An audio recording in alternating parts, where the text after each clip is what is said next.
Hello everyone, welcome to my channel. Myself Siyadati Sehgal and this is of course another video in the short में समझाओ series. आज का जो हमारा topic है वो है डेप्रिसिएशन, जो वैसे तो क्लास 11th की बुक्स में पाया जाता है, पर ये क्लास 11th, क्लास 12th और इवन कॉलेज के बच्चों को इक्वली परेशान करता है। तो क्यों ना आज हम इसके कॉन्सेप्ट को समझें।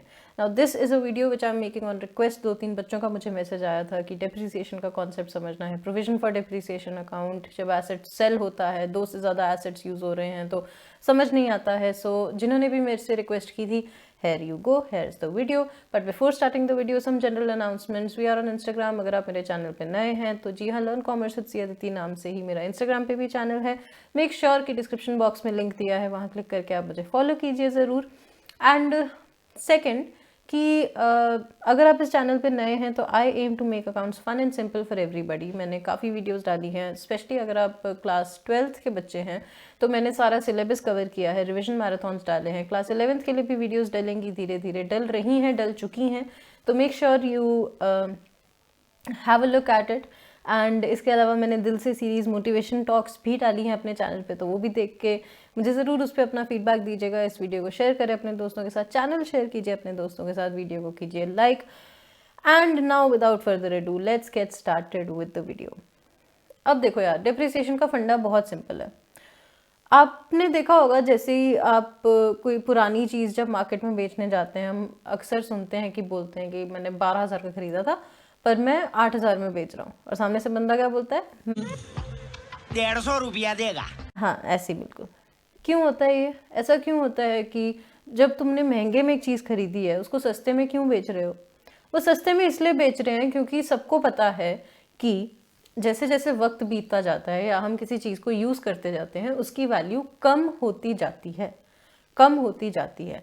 तो वो जो गिरावट होती है वैल्यू में ना, उसको हम डेप्रिसिएशन कहते हैं।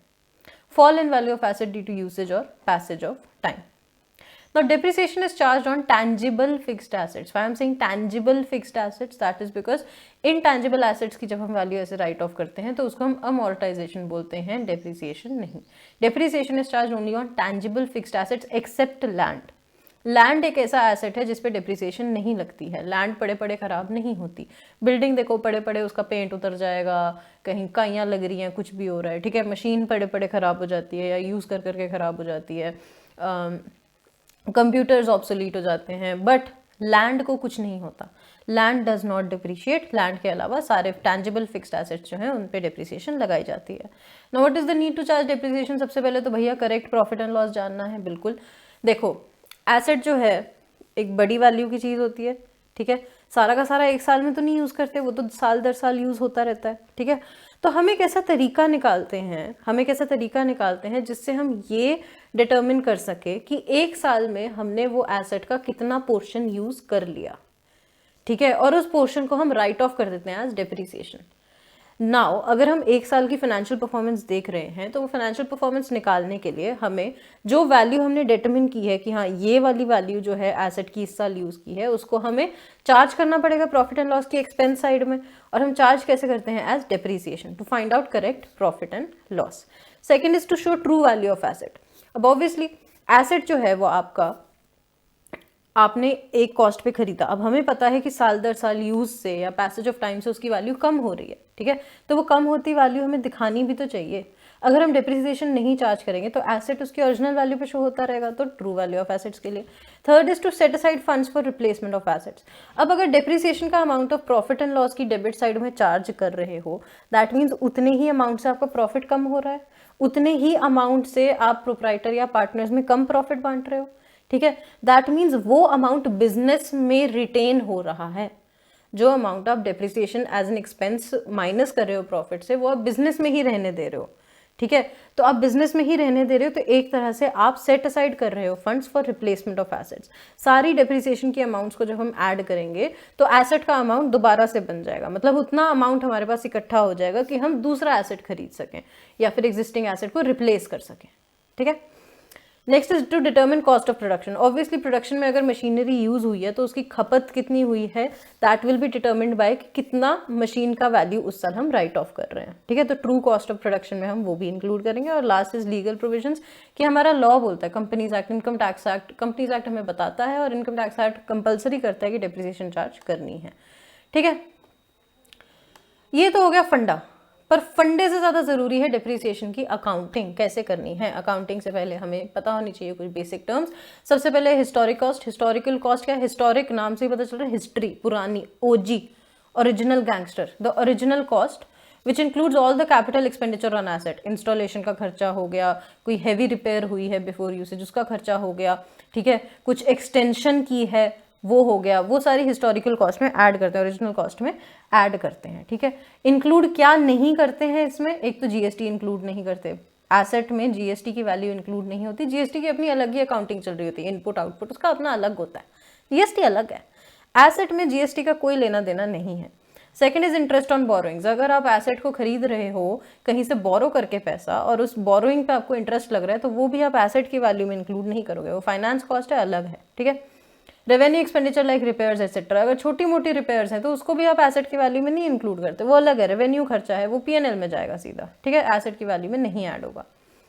स्क्रैप वैल्यू और सैल्वेज वैल्यू, एक बार एसेट की लाइफ खत्म हो गई, ठीक है, एसेट सपोज हमने एस्टिमेट किया था कि 10 साल तक ये एसेट बहुत बढ़िया चलेगा, उसके बाद ये भंगार बन जाएगा एकदम, ठीक है, भंगार बन जाएगा तो भंगार को भी आप बाहर बेचोगे, है ना, जब भंगार बन गया बाहर बेचोगे और उस भंगार की आपको कोई वैल्यू मिलेगी। तो स्क्रैप म्हणजे भंगार, स्क्रैप वैल्यू मतलब भंगार वैल्यू, ठीक है। जब सब कुछ हो गया, उसकी सारी इकोनॉमिक लाइफ खत्म हो गया, at the end of economic life, उसकी लाइफ खत्म होने के बाद जो भंगार के पैसे मिले उसको हम बोलते हैं स्क्रैप वैल्यू, ठीक है।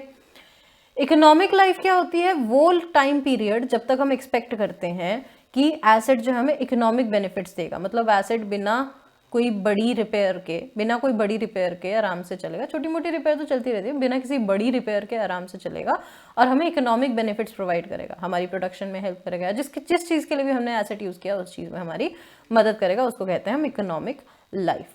बुक वैल्यू क्या होती है? बुक वैल्यू होती है part of asset which has not been written off, ठीक है। अगर ऐसे बोलूं कि historical cost minus depreciation till date, books में किस वैल्यू पे आ रहा है? बुक्स में किस वैल्यू पे आ रहा है? बुक्स में किस वैल्यू पे आता है?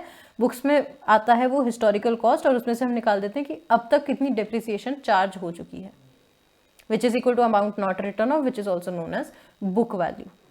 अब ये सारी चीजें बहुत जरूरी हैं डेप्रिसिएशन की अकाउंटिंग सीखने के लिए, समझने के लिए, ठीक है। अब देखो, डेप्रिसिएशन के ना दो तरह के मेथड होते हैं, ठीक है। एक होता है स्ट्रेट लाइन मेथड, एक होता है written down value method. Straight line method का मतलब, स्ट्रेट लाइन मेथड को हम फिक्स्ड इंस्टॉलमेंट मेथड भी बोलते हैं या फिक्स्ड मेथड बोल दो, नाम में फिक्स्ड है, मतलब डेप्रिसिएशन का जो एक्सपेंस है ना साल दर साल वो फिक्स्ड रहता है, सेम रहता है, सेम खर्चा हर साल एज डेप्रिसिएशन चार्ज किया जाएगा। और रिटन डाउन वैल्यू मेथड होता है कि सपोज 2 लाख का एसेट है, ठीक है, हम बोल रहे हैं 10% डेप्रिसिएशन चार्ज करनी है, तो 2 लाख का एसेट है, पहले साल हमने चार्ज कर दी 20,000, कितनी वैल्यू रहेगी? 1,80,000। तो अगले साल की जो डेप्रिसिएशन कैलकुलेट होगी 10%, वो कैलकुलेट होगा 1,80,000 पे। जो रिटन डाउन वैल्यू है उस पे नेक्स्ट डेप्रिसिएशन कैलकुलेट करेंगे। अगर स्ट्रेट लाइन मेथड होता तो हर साल 20,000 की डेप्रिसिएशन चार्ज हो रही होती। This is the difference between straight line method and WDV method. Straight line method मतलब हर साल एक ही तरह की डेप्रिसिएशन, WDV मेथड मतलब आपने एक साल डेप्रिसिएशन चार्ज की, उतने अमाउंट में से एसेट की वैल्यू कम होगी और अगले साल उस कम वैल्यू पे डेप्रिसिएशन चार्ज की जाएगी, ठीक है। इसको हम थोड़ी डिटेल में पढ़ेंगे, बट उससे पहले डेप्रिसिएशन अकाउंटिंग के बिना 2 तरीके होते हैं। एक तो कि तुम डेप्रिसिएशन चार्ज कर रहे हो टू द एसेट, और दूसरा तुम डेप्रिसिएशन चार्ज कर रहे हो to provision for depreciation account and asset is shown as its original value. मतलब एक तो है कि तुम सीधे मशीनरी में से डेप्रिसिएशन का अमाउंट कम कर रहे हो, उस केस में जर्नल एंट्री डलती है depreciation account debit to machinery account, machinery credit हो गई, मशीनरी एसेट है, क्रेडिट हो रही है, मतलब उसकी वैल्यू कम कर रहे हैं हम bye the amount of depreciation, और ये जो डेप्रिसिएशन है उसको हम पीएनएल में ट्रांसफर कर देते हैं। तो बैलेंस शीट में जो मशीन हमारे पास दिखाई देती है वो कम वाली वैल्यू पे दिखाई देती है। और एक मेथड है कि depreciation is charge to provision for depreciation account and asset is shown as at original value, कि मतलब डेप्रिसिएशन को हम मशीनरी की वैल्यू से ना कम करके एक अलग अकाउंट में डाल देते हैं जिसको हम बोलते हैं प्रोविजन फॉर डेप्रिसिएशन अकाउंट, ठीक है, और फिर पीएनएल में डेप्रिसिएशन को हम ट्रांसफर कर देते हैं। अब दूसरे मेथड से क्या फायदा होता है कि एक तो हमें एसेट की ओरिजिनल वैल्यू भी पता चल जाती है और टिल डेट हमने कितनी डेप्रिसिएशन चार्ज की है हमें उसका भी आइडिया लग जाता है। और इस केस में दो अकाउंट बनाते हैं हम, एक होता है एसेट अकाउंट और एक होता है प्रोविजन फॉर डेप्रिसिएशन अकाउंट। जो ऊपर वाला केस है उसमें सिर्फ एक एसेट अकाउंट ही बनता है और उसी में डेप्रिसिएशन का भी सारा हिसाब किताब हो जाता है। इसमें एक एक्स्ट्रा अकाउंट बनता है प्रोविजन फॉर डेप्रिसिएशन अकाउंट। ठीक है, ये हैं तुम्हारे दो तरह के मेथड्स। अब हम इस वीडियो में जो पहले सीखने जा रहे हैं वो है स्ट्रेट लाइन मेथड, कैसे उसमें अकाउंट बनाया जाता है, कैसे डेप्रिसिएशन चार्ज की जाती है, और सेल और परचेज ऑफ एसेट को कैसे हम अकाउंट फॉर करते हैं। मल्टीपल सेल्स हैं, मल्टीपल परचेजेस हैं, तो कैसे उसको हम अकाउंट फॉर करेंगे। ठीक है, ये हम अभी देखने जा रहे हैं। देखो, सबसे पहले हम करने चले स्ट्रेट लाइन मेथड। ठीक है, स्ट्रेट लाइन मेथड में डेप्रिसिएशन कैलकुलेट कैसे होती है, दो तरीके हैं। पहला फॉर्मूला है original cost, historical cost minus scrap value divided by useful life. ये आपका निकल जाएगा डेप्रिसिएशन का पूरे साल का खर्चा। ठीक है, या फिर परसेंटेज दी होगी as a rate of original cost, जैसे 10% ऑफ ओरिजिनल कॉस्ट। ठीक है, at the rate of 10% per annum on original cost, या 15% पर एनम ओरिजिनल कॉस्ट। ठीक है, तो उस केस में ओरिजिनल कॉस्ट पे हम रेट लगा के डेप्रिसिएशन का खर्चा जो है वो निकाल लेंगे। ठीक है, ये निकल जाएगी पूरे साल की डेप्रिसिएशन। अब मैं साल में इतना फोकस क्यों कर रही हूँ, पूरा साल ऐसे क्यों बोल रही हूँ कि यहाँ पर टाइम फैक्टर बहुत ज़रूरी होता है। अगर आपके रेट में पर एनम दिया हुआ है, रेट में पर एनम दिया हुआ है, या फिर ऐसे बोला है कि साल की डेप्रिसिएशन ऐसे कैलकुलेट करेंगे, ठीक है, तो उस केस में अगर आपका एसेट जो है अगले वाले साल खत्म होने से पहले बिक रहा है, साल के बीच में कहीं बिक रहा है, तो उतने पीरियड की डेप्रिसिएशन आपको चार्ज करनी पड़ेगी जितने पीरियड एसेट आपका बिजनेस में रहा साल खत्म होने से पहले। सपोज 9 महीने हो सकता है, 6 महीने हो सकता है। ठीक है, तो उस केस में हमें टाइम को जो है तवज्जो देनी पड़ेगी। इस पे और आपको क्लैरिटी अभी थोड़ी बाद में आएगी, पर ये समझ लीजिए कि पूरे साल का खर्चा कैसे निकलता है, original cost minus scrap value divided by useful life, या फिर it must be given as a percentage of original cost. ठीक है, अगर पर एनम दिया है क्वेश्चन में, टाइम फैक्टर कंसिडर होगा। अगर पर एनम रेट के आगे नहीं दिया तो हम टाइम फैक्टर नहीं लगाएंगे, चुपचाप परसेंटेज लगा देंगे डेप्रिसिएशन पे। ठीक है, अब देखो, सपोज करो ये दिया हुआ है आपको, कॉस्ट दी हुई है 1,60,000, ठीक है, स्क्रैप वैल्यू दी हुई है 10,000, लाइफ दी हुई है 10 ईयर्स। ठीक है, 1/4/17 में आपने एसेट खरीदा था 1,60,000 का, उसकी स्क्रैप वैल्यू 10,000 है, एस्टिमेटेड लाइफ 10 ईयर्स है। ठीक है, आपको 3 साल की अकाउंटिंग करनी है अगर, ठीक है, मैं बोल रही हूँ 3 साल का अकाउंट बनाओ। दोनों मेथड से बनाओ, पहला कि आप मशीन पे डेप्रिसिएशन चार्ज कर रहे हो और दूसरा कि प्रोविजन फॉर डेप्रिसिएशन अकाउंट अलग से मेंटेन हो रहा है। तो देखो, सबसे पहले आप डेप्रिसिएशन का खर्चा कैलकुलेट करोगे हर साल का, कितना होगा, 1,60,000 minus 10,000, that is cost minus scrap value divided by useful life. ठीक है, तो 1,50,000 डिवाइडेड बाय 10, दैट इज 15,000। ये आ गई आपकी डेप्रिसिएशन पर एनम। ठीक है, अब मैंने बोला 3 साल का अकाउंट बनाना है, तो सबसे पहले आ जाएगा टू बैंक। जब आपने मशीनरी खरीदी होगी, क्या एंट्री डाली होगी, मशीनरी टू बैंक। ठीक है, तो मशीन अकाउंट में आप कैसे बनाएंगे, सबसे पहले डेबिट करेंगे टू बैंक, ठीक है, 1,60,000 बाय डेप्रिसिएशन, साल के एंड में 31 मार्च 2018 को आप डालेंगे बाय डेप्रिसिएशन। ठीक है, डेप्रिसिएशन की एंट्री मैंने क्या बताई थी, पहले केस में कैसे डलती है, डेप्रिसिएशन टू मशीनरी। ठीक है, तो मशीनरी अकाउंट क्रेडिट हो गया bye depreciation account by the amount of depreciation, और बाकी क्या बच गया, बाय बैलेंस कैरिड डाउन। ठीक है, 1,60,000 माइनस 15, दैट इज 145।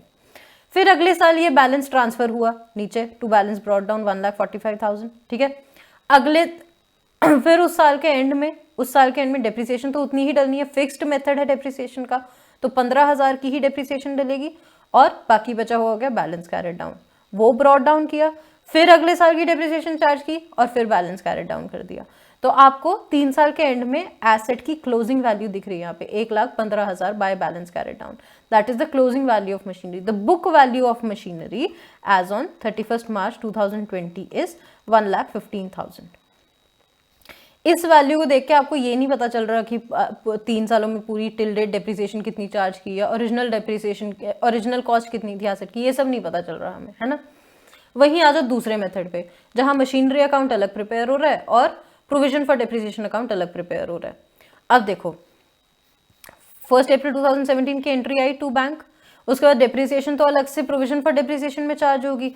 कोई मशीनरी नई आई नहीं, कोई मशीनरी हमने बेची नहीं, तो सीधे to bank by balance carried down, वही ब्रॉट डाउन किया, वही कैरेड डाउन किया, वही ब्रॉट डाउन किया, वही कैरेड डाउन किया। जहाँ जो सारा खेल है वो सारा है प्रोविजन फॉर डिप्रिसिएशन वाले अकाउंट में। प्रोविजन फॉर डिप्रिसिएशन वाले अकाउंट में जहाँ पे डिप्रिसिएशन की एंट्री डलती है depreciation account debit to provision for depreciation, मतलब provision for depreciation account is credited by the amount of depreciation. ठीक है, तो पहले साल की आ गई 15,000, उसको हमने कैरेट डाउन कराया, फिर उसको अगले साल ब्रॉट डाउन कराया, फिर अगले साल की डिप्रिसिएशन चार्ज करी। ठीक है, और फिर उन दोनों का सम ब्रॉट डाउन कराया, तो हमें पता है by the end of year 2 जो टोटल डिप्रिसिएशन हमने चार्ज किया हमें वो दिख रही है। टोटल डिप्रिसिएशन कितनी चार्ज हो गई 2 साल में? 30,000। ठीक है, और ओरिजिनल कॉस्ट आ ही रही है एसेट की साथ साथ में 1,60,000। तीसरे साल में आ जाओ, वो बैलेंस आगे ब्रॉट डाउन कराया, फिर तीसरे साल की डिप्रिसिएशन उसमें डाली, और अब हमारे पास जब बैलेंस कैरी डाउन आया तो हमें 3 साल की अक्यूमुलेटेड डिप्रिसिएशन यहाँ पर दिख रही है। इसलिए प्रोविजन फॉर डिप्रिसिएशन को अक्यूमुलेटेड डिप्रिसिएशन अकाउंट भी बोलते हैं, क्योंकि इसमें हमें अक्यूमुलेटेड डिप्रिसिएशन दिख रही है कि 3 साल में जो डिप्रिसिएशन अक्यूमुलेट हो गई उसकी टोटल वैल्यू कितनी है 45,000। एसेट की ओरिजिनल कॉस्ट कितनी है 1,60,000। ठीक है, अब इसको बैलेंस शीट में या तो तुम ऐसे दिखा दोगे, एसेट मतलब machinery minus provision for depreciation, आएगा उतना ही जितना उसमें आया। ठीक है, या तो ऐसे दिखा दो, या तो एसेट्स को डेबिट साइड में दिखा दो और क्रेडिट साइड में प्रोविजन मतलब एसेट साइड में मशीनरी को दिखा दो और लाइबिलिटी साइड में प्रोविजन फॉर डिप्रिसिएशन अलग से दिखा दो। ठीक है, या फिर एसेट्स में से ही माइनस करके दिखा दो। ठीक है, अगर पहला मेथड फॉलो कर रहे हो तो सीधे मशीनरी की वैल्यू ही आपकी 1,15,000 दिखाई जाएगी। उस केस में ना हमें ओरिजिनल कॉस्ट अलग से दिखेगी, ना हमें डिप्रिसिएशन टिल डेट अलग से दिखेगी, ये वाला अमाउंट दिखेगा सीधा। ठीक है, अब ये तो है एसएलएम का सीधा सीधा आपका केस। पर समझने वाली बात क्या है? समझने वाली बात है जब एसेट्स की सेल या परचेज होती है, जब एक साथ 2 मशीन खरीदी हुई है। ठीक है, मतलब आपने 2 मशीन्स खरीद ली, 2 मशीन्स की अकाउंटिंग आप एक साथ कर रहे हो, उस केस में कैसे होगा, कैसे हम अकाउंट बनाएंगे, वो हम समझने वाले हैं। ठीक है, अब जो इम्पोर्टेंट कॉन्सेप्ट है ना समझने वाला, वो है परचेज या सेल ऑफ एसेट। परचेज तो देखो बहुत आसान है। ठीक है, जिस डेट पे आपने परचेज की उस डेट से लेकर साल के एंड तक उतने टाइम पीरियड की आपने डिप्रिसिएशन लगानी है। मतलब सपोज आपने 1 अक्टूबर को परचेज की है मशीनरी। ठीक है, 31 मार्च को आपके बुक्स ऑफ अकाउंट्स बंद होते हैं, तो अक्टूबर से लेकर मार्च तक लगा लो, अक्टूबर नवंबर दिसंबर जैन फेब मार्च, 6 महीने की आपने डिप्रिसिएशन जो है चार्ज करनी है। मतलब अगर मैं बोलूँ आपने 1 लाख की मशीनरी खरीदी है, ठीक है, 10% जो हम डिप्रिसिएशन चार्ज करते हैं, तो दैट मीन्स 10,000 की टोटल डिप्रिसिएशन हो गई। ठीक है, 10% पर एनम। ठीक है, और क्योंकि अक्टूबर में मशीनरी खरीदी थी, 6 महीने ही रही बिजनेस में, तो 6 महीने का ही खर्चा डाला जाएगा एज डिप्रिसिएशन। तो पहले मतलब 31 मार्च तक कितनी डल जाएगी डिप्रिसिएशन? 5,000। ठीक है, और फिर जब अगले साल जाएगी, जब अगले साल पे आएगा तो अगले साल पूरी 10,000 की डिप्रिसिएशन डाली जाएगी, क्योंकि स्ट्रेट लाइन मेथड है, डिप्रिसिएशन का अमाउंट तो सेम ही रहेगा। ठीक है, पंगा आता है सेल में। सेल में क्योंकि सेल करते टाइम भैया प्रॉफिट भी हो सकता है, लॉस भी हो सकता है, और हमें इन सब की अकाउंटिंग करनी है। तो सबसे पहला स्टेप क्या है? सबसे पहला स्टेप है बुक वैल्यू तक पहुंचना। मैंने क्या बताया था? बुक वैल्यू क्या है? Cost minus depreciation till date. Cost minus depreciation till date. तो सबसे पहले हमें पहुंचना होता है book value as on date of sale. और वो कैसे निकलेगी कि डेट ऑफ सेल तक हमें पहले डिप्रिसिएशन का अमाउंट निकालना पड़ेगा।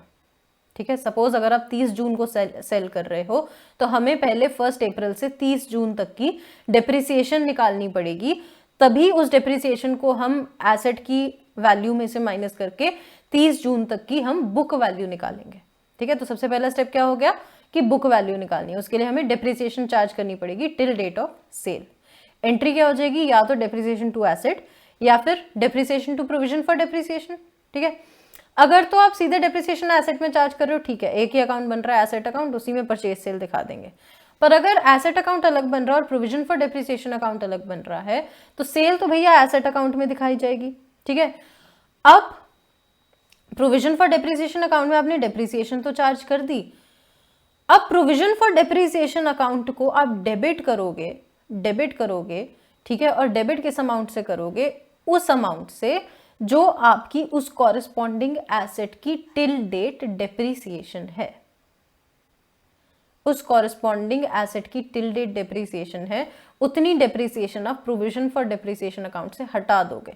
मतलब सपोज आपका ब्रॉड डाउन बैलेंस आ रहा होगा 30,000, ठीक है, इसमें से मैं बोलूं 10,000 उस मशीन का है जो सेल कर रहे हैं और 20,000 बाकी का है, ठीक है, इसमें हमने डेप्रिसिएशन चार्ज की 3,000 और, ठीक है, as on date of sale कितनी डेप्रिसिएशन बनती थी। अब हम ये वाला एसेट बेच रहे हैं जिसकी टोटल डेप्रिसिएशन 13,000 है, तो इस 13,000 वाले अमाउंट को हम एसेट अकाउंट में ट्रांसफर कर देंगे। कैसे ट्रांसफर करेंगे, प्रोविजन फॉर डेप्रिसिएशन अकाउंट को उतने अमाउंट से डेबिट करके, provision for depreciation amount debit to asset account by the amount of depreciation till date on that particular asset which is being sold.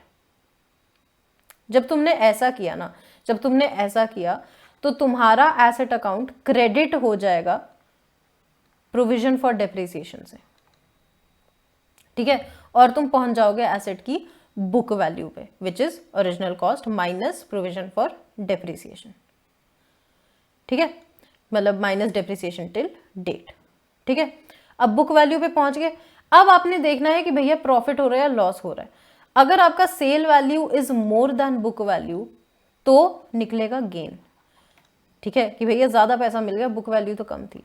अगर आपका book value is greater than sale value, that means इतने की थी, आपने कम पे बेच दी, तो होगा लॉस।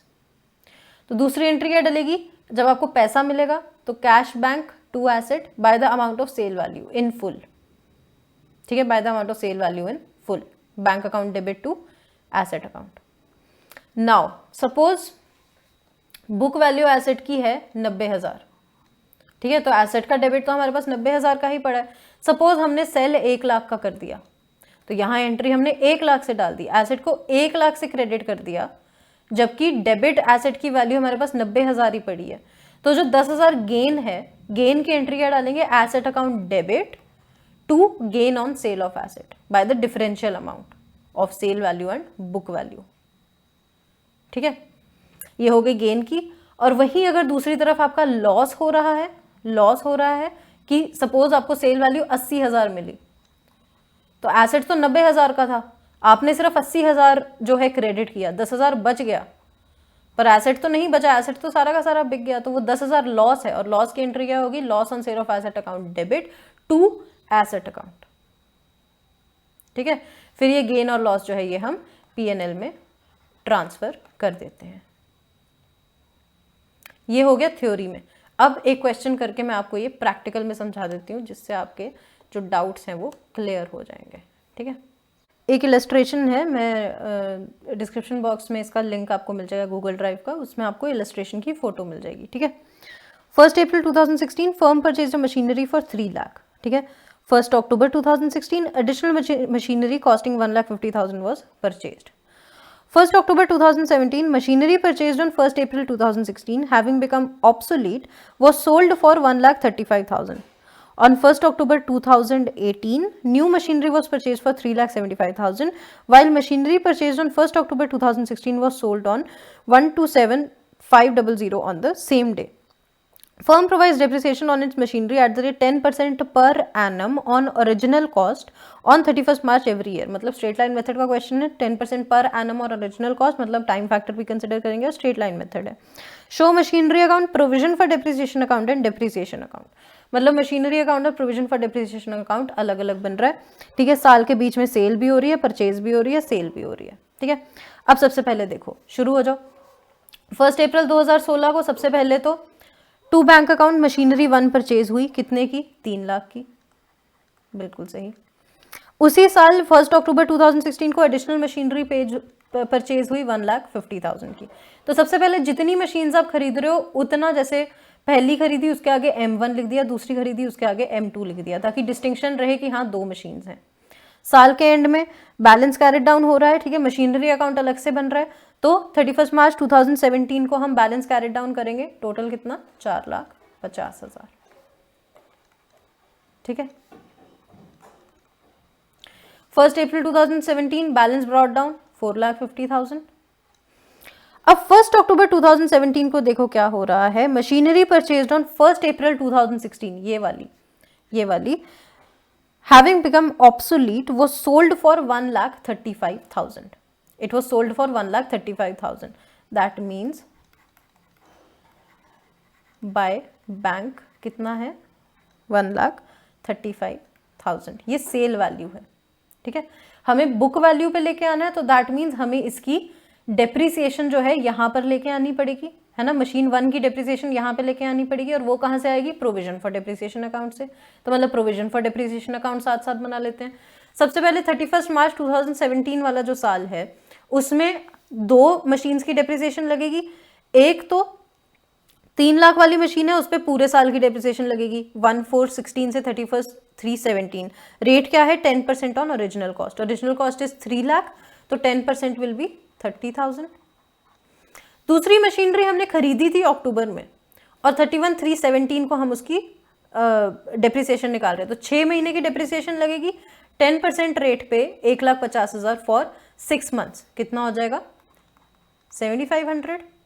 तो डेप्रिसिएशन का खर्चा कितना आ गया पहले साल का 37,500।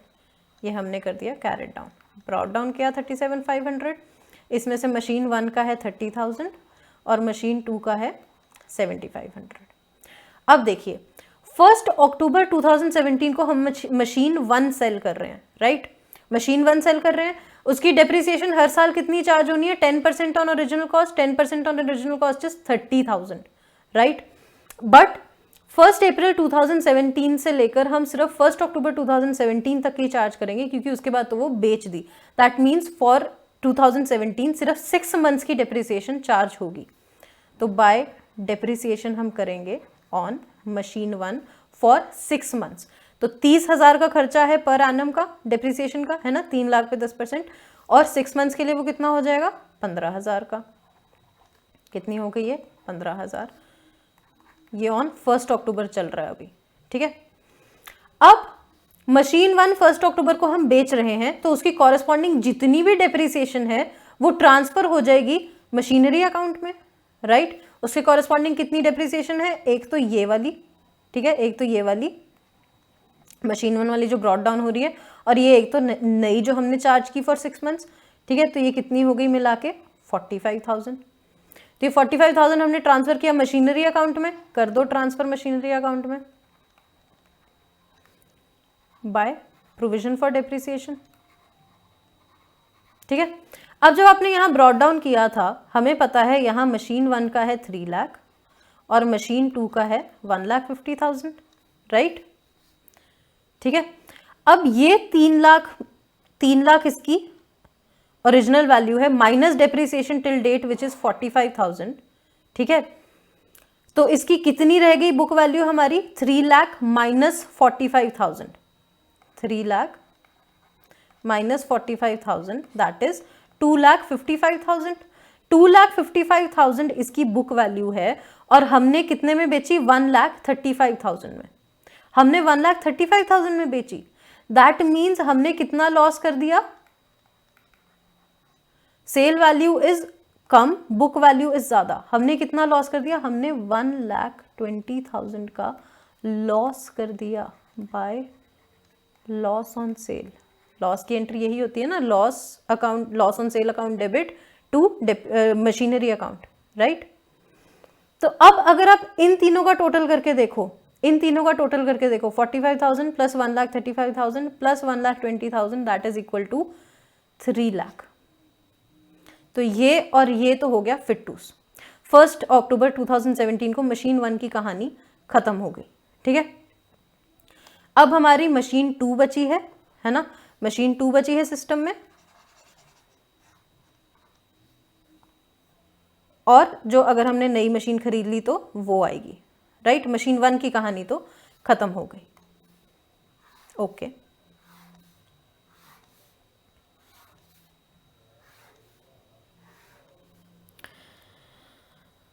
On 1 October 2018 a new machinery was purchase. अच्छा, मतलब 2017 में तो यही हुआ, तो दैट मीन्स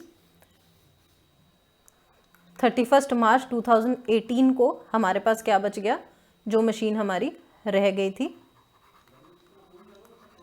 1,50,000 वाली, वो मशीनरी अकाउंट में आ जाएगी और उसके कॉरेस्पॉन्डिंग डेप्रिसिएशन जो है हम प्रोविजन फॉर डेप्रिसिएशन अकाउंट में डाल देंगे।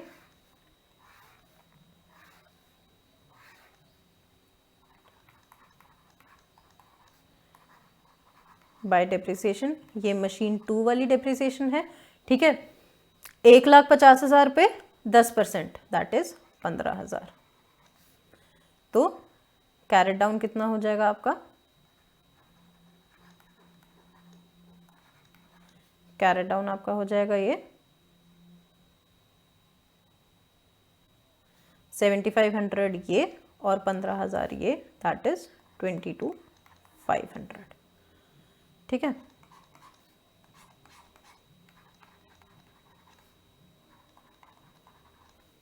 ये आपकी 31 मार्च 18 की कहानी आ गई।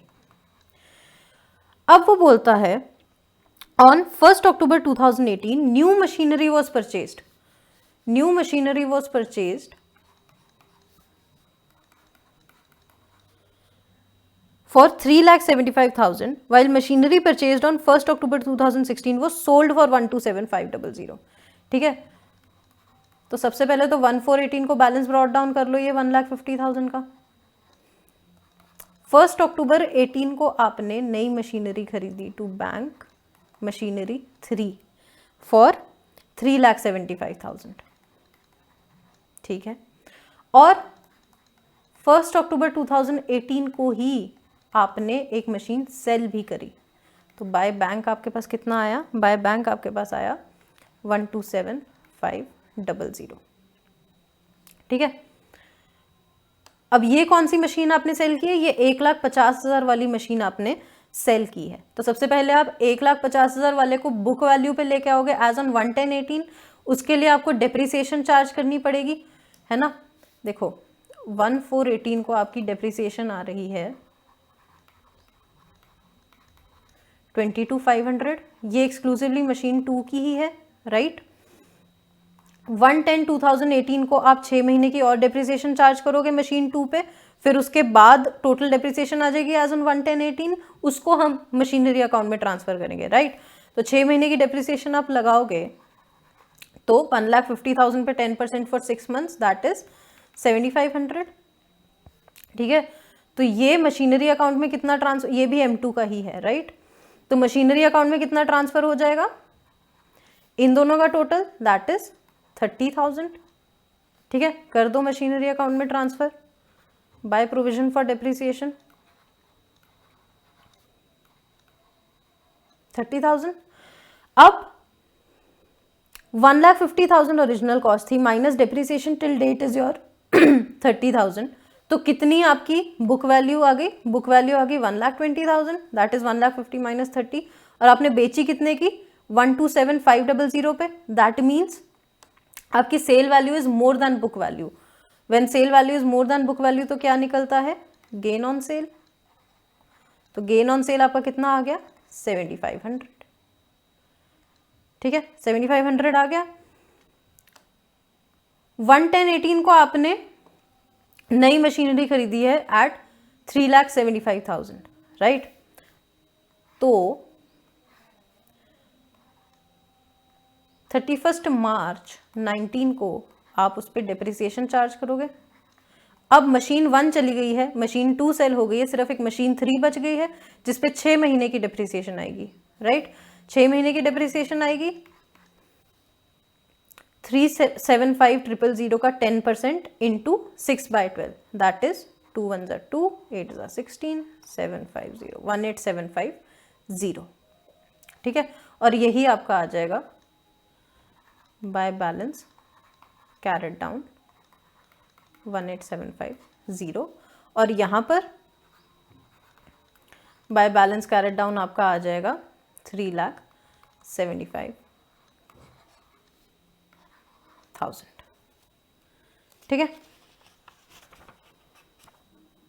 और यही है आपका कि कैसे हम मल्टीपल मशीनरीज की अकाउंटिंग करते हैं।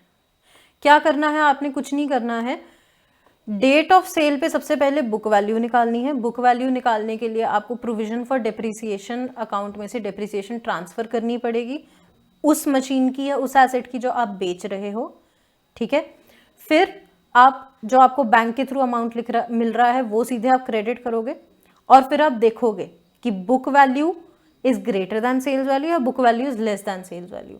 If book value is greater than sales value तो लॉस हो जाएगा, ठीक है, और उस लॉस को आप क्रेडिट कर दोगे मशीनरी अकाउंट में। But in case sale value is greater than book value, जैसे यहाँ पर sale value was greater than book value, तो हमारे पास गेन हो गया 7500 का जो डेबिट हो जाएगा मशीनरी अकाउंट में, ठीक है। इसको करने का ट्रिक क्या होता है? ट्रिक ये होता है कि जब भी आप मशीनरी अकाउंट बना रहे हो जिसमें मल्टीपल मशीनरीज हैं तो आप मशीन्स को स्पेसिफाई कर दो। जैसे यहाँ पर भी जब आपने कैरी डाउन किया, स्पेसिफाई करो कि 4,50,000 में से 3 लाख पहली मशीन का है, 1,50,000 दूसरी मशीन का है, फिर ब्रॉड डाउन करते वक्त भी 3 लाख एक का है और 1,50,000 दूसरे का है। सो दैट जब आप मैच करोगे ना, आप देखो यहाँ पर क्या हो रहा है, यहाँ पर क्या हो रहा है, अगर आप ध्यान से देखो, प्रोविजन फॉर डेप्रिसिएशन, बैंक और लॉस ऑन सेल मिला के, ये सारा मिला के 3 लाख रुपया बन रहा है। उतनी ही वैल्यू जो इस एसेट की ब्रॉड डाउन में थी। और काइंड ऑफ हमारा यही मकसद होता है कि हम मैच करें, ठीक है। इस केस में अगर आप देखो, नीचे वाले केस में अगर आप देखो तो प्रोविजन फॉर डेप्रिसिएशन और बैंक मिला के 157500 बन रहा है और जो मशीन आपने बेची उसका ब्रॉड डाउन और गेन मिला के भी हमारा टोटल 157500 बन रहा है, मैच हो रहा है। समझ रहे हो मैं क्या कहने की कोशिश कर रही हूं? कि जब भी आप मशीन को बेच रहे हो तो डेप्रिसिएशन, बैंक और लॉस मिला के या तो आपका साल के शुरू वाला अमाउंट बन जाएगा, ठीक है, या फिर साल के शुरू वाला अमाउंट और gain will be equal to provision for depreciation plus जिस अमाउंट में आपने वो बेचा, और जो बाकी मशीनरी बच गई उसकी आप डेप्रिसिएशन वैसे ही चार्ज करेंगे जैसे वो करनी है, ठीक है। आई होप कि आपको थोड़ा थोड़ा समझ आया हो। अपना फीडबैक मुझे ज़रूर दीजिएगा और इस वीडियो के नेक्स्ट पार्ट में हम WDV मेथड जो है वो डिस्कस करेंगे, ठीक है।